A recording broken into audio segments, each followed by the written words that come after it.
Good afternoon, everyone. Thank you for joining us to talk through our PlayREADI RFP, request for proposal to improve quality of place for a healthier, more fulfilling and fun life. We will continue to admit folks from the waiting room as they join, but just want to let everyone know that this session is being recorded and will be posted onto our website after this concludes. So most likely that will be available tomorrow morning once we've had a chance to download this information session and get it posted. My name is Audrey Burkett and I am with the EREP team, and my colleague Candace Chapman will be joining us to talk through the PlayREADI RFP today. Many of you are aware of we are utilizing our website as the go-to resource for all information regarding READI. And so I would highly encourage you, if you've not had a chance to read through our READI tab, which is located under Community Vision, to scroll through and take a look at all of the information that has been posted. We are utilizing the update section as a timeline for folks to understand what's the latest and greatest available. And today we will be talking about the PlayREADI RFP. Our team is working to have the PlayREADI RFP updated link to our website as we speak. And so that should be available today. And you'll be able to access that in two places. We will have a link here similar to the Live Ready RFP application. And then if you scroll down, the PlayREADI RFP will move to the top with the most recent update, and we'll also have a link to the application as well.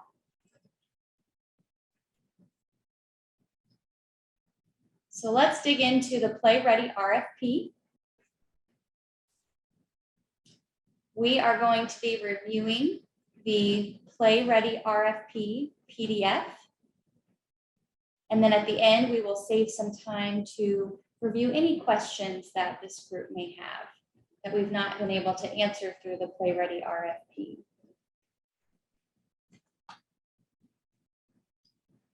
So this funding was supplied by the Regional Economic Acceleration Development Initiative, known as READI.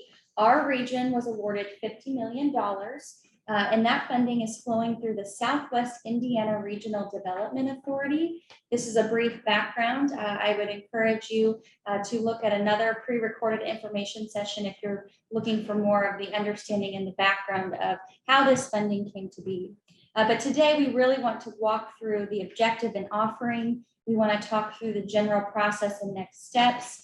We want to review what we anticipate the scoring matrix, which has been provided in this document, to look like, and then what are some of the supplemental documentation that will be needed related to this RFP. So our READI plan was focused on several READI categories, and PlayREADI being one focused on quality of place. This plan our plan is focused on population growth. It's highlighting near-term opportunities that READI, the funding, can enable, and long-term projects that fully support our region achieving its vision. Quality of place, it's a topic that is front and center around the pursuit of talent, and the overall goals and objectives of this funding is around population growth, attracting and retaining our talent. And we know that quality of place is an important factor in that. And so we are very excited to be able to offer this to further enhance our region, and are excited that you all are interested in potentially participating in this opportunity. So this funding is flowing from the state through the Southwest Indiana Regional Development Authority, or RDA. And so this is considered an incentive for the development of important quality of place amenities.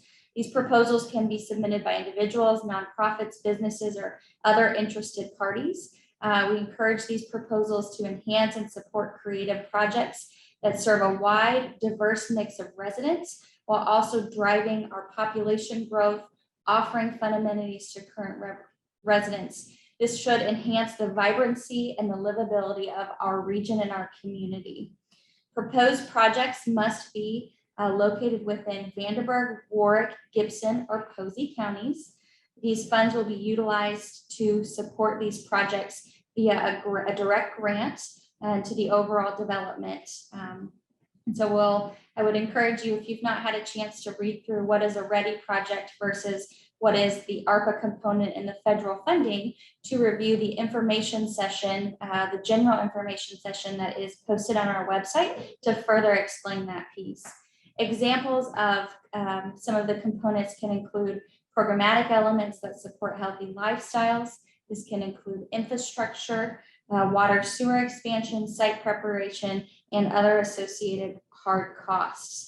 These funds are being sourced through the state of Indiana's allocation of the American Rescue Plan Act, also known as ARPA. And so these funds are considered federal funds and will have additional requirements, which have been highlighted in this RFP process.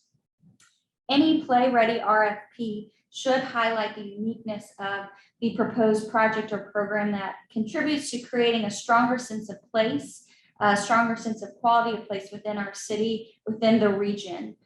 In addition, it should utilize connections to the area around development, and that's highly encouraged. It's the belief that these projects will become the standard design for new amenities within our region. And so to talk a little bit about how the RDA anticipates awarding this funding, within the overall READI plan, there's $50 million total for the Evansville region, and the PlayREADI category is one of the largest categories that is anticipated to receive between 10 and 15 million to be allocated towards this piece. And so we want to look at both large and small projects that are quality of place projects. And to better give an understanding of how funding could be divided, we've included some examples. And so up to $7 million for projects that are requesting 2.5 to 5 million, keeping in mind that the READI award itself is less than 20% of the project total. So it's not a $5 million total project. It would be if the request for the READI funds is between 2.5 and 5 million. And so it just goes on down the line to show the breakdown between the large and small projects and what we can anticipate. PlayREADI requests are limited to 5 million in total READI requests. And again, this should be no more than 20% of the total budget. And that is a requirement from the IEDC for these READI funds. We have recorded again an entire information session that talks through the image that is on the screen. And so it's a 60-minute presentation that if you have not had the chance to watch that, to listen to that, I would highly encourage you to revisit this 4-step process. But we are anticipating this continuing in our 4-step process. All projects right now are in step 1, the regional evaluation, and procurement is not needed for step 1. Projects that decide to submit an RFP, they are still in step 1 and would be notified if they would be moving to step 2, which is where the IEDC and Ernst & Young, who's been hired to manage these funds and the allocation of making sure we're in federal compliance. That's when conversations with them would be happened. Step 1 and step 2, there is no official funding awarded to projects at this point. That does not happen until step 3, when Talent 2025 goals, READI goals, and the ARPA compliancy has been met. The project would go to the RDA for an official vote. Once approved, and if approved at the RDA, then it would go to the IEDC and Ernst & Young for final sign-off, and then step 4 is the award. Important dates to keep in mind is that this funding must be obligated by December of 2024, and this funding must be expended by December of 2026.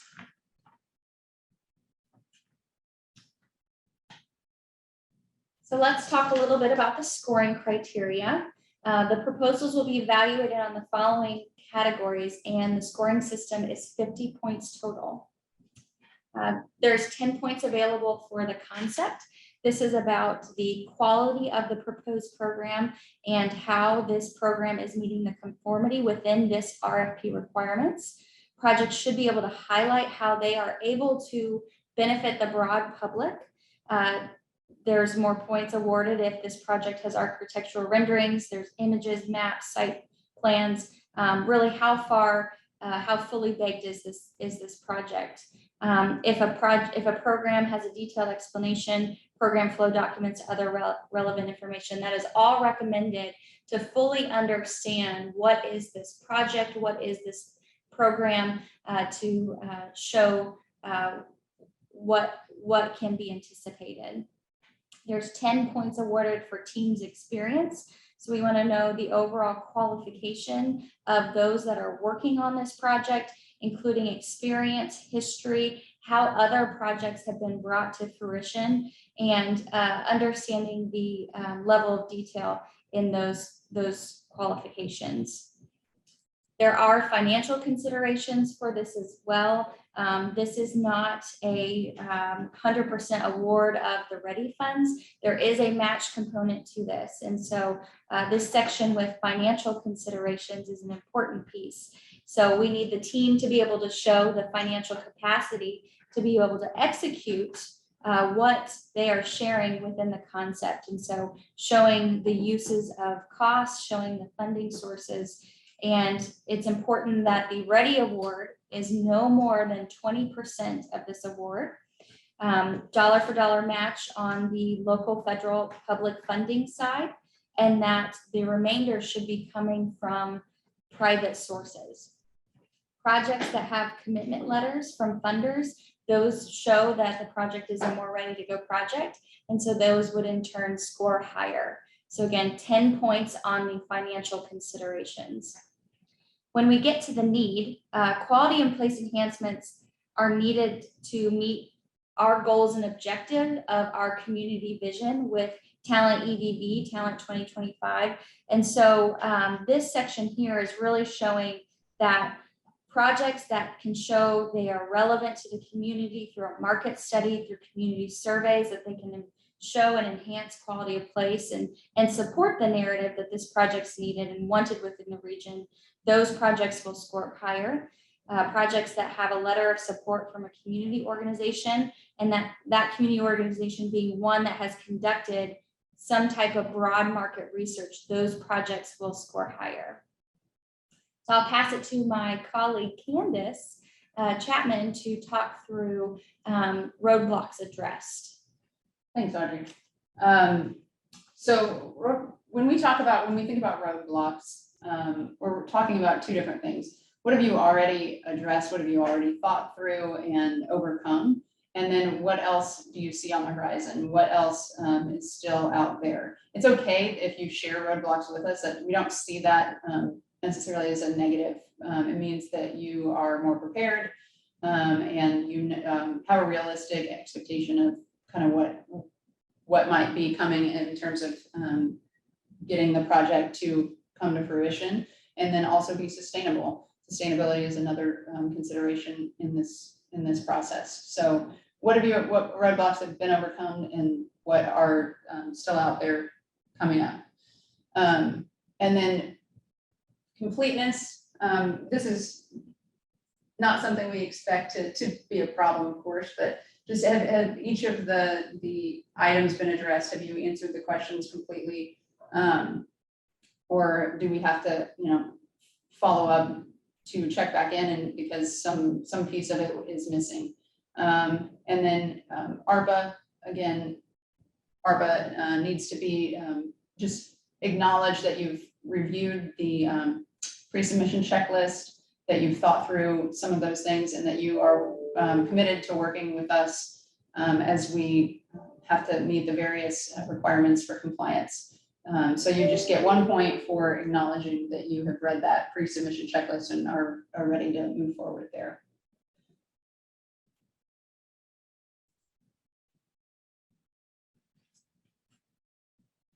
So terms and conditions, we have these listed on, we had them listed on the Live Ready as well. Just a lot of some more information about how the uniform guidance will come into play through procurement and with ARPA. So make sure you just have read through that before submission and have a baseline understanding of what's going to be expected through the grant management software that will be required of any project receiving ready dollars.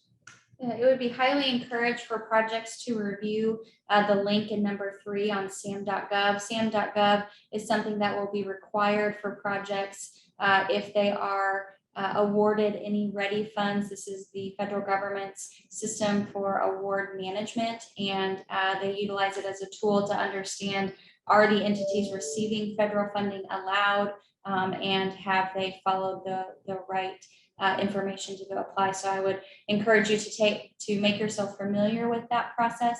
It is a relatively simple process. It's a free process, and there is an 18-page checklist that's very helpful to understand what is entailed to become registered on sam.gov, because that will be something that will be required for those receiving the funding. So when it comes time to submit, that is, the PlayREADI portal is now open, and we'll have a link right there on our website when you go to the eRep, and then under Ready, there will be a link there to click on, and then if you go to the post, you'll also see a link there to submit your information. So submission requirements will look very similar to what you've already seen here in Appendix A and B, which will include, some basic information about the project, but then also the information that we've covered through the selection criteria and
after the fact. Her contact information is on the front. She'd be happy to answer what we were not able to answer today.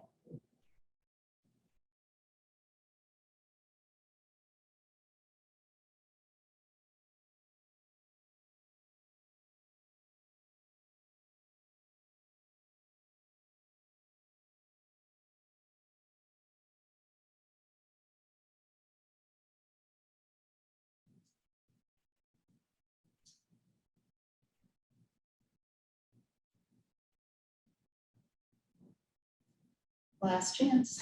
Okay, well, we want to thank everyone for attending today. Thank you to those who have viewed this after the fact. We look forward to further enhancing quality of place within the Evansville region and wish you all a great day.